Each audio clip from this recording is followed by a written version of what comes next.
You are still selling weapons to Israel. Israeli settlements are a flagrant violation of international law. To prescribe Palestine action, we still think that was the right thing to do. On the note of sticking to a lawful basis for military action, how does that logic apply to arms sales? Because you have suspended some arms licenses, but the F-35 program remains very much active. So you are still selling weapons to Israel. So what was the criteria used internally? So we've been very clear. When my party took office after a general election in 2024, we said that we would review the arms exports that the United Kingdom had with Israel. That assessment concluded that there could be a risk that some of the exports could be used in Gaza. So we were very clear that we would suspend all those arms exports, and we have done that. The United Kingdom's participation in the F-35 programme is a global programme. So we can't restrict the parts that we make for the F-35. Where there's a direct sale between the United Kingdom and Israel, we've suspended those.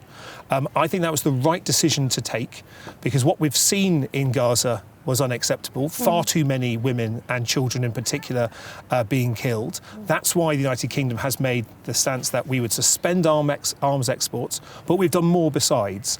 We've recognised the state of Palestine, a really important step that says the Palestinian people deserve their own state, their own ability to decide their future.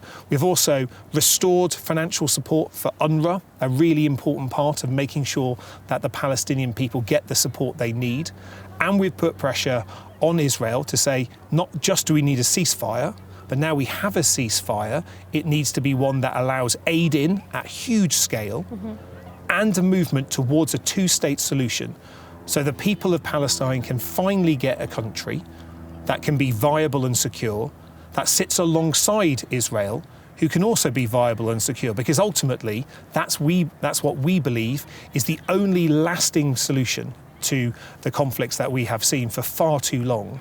But when there are still people really struggling in the region to be able to access the food, the water, the medicines that they need, that's why the United Kingdom is continuing to make the case that we need more support going into Gaza, and also, slightly different but still aligned, the support for our friends in the West Bank as well.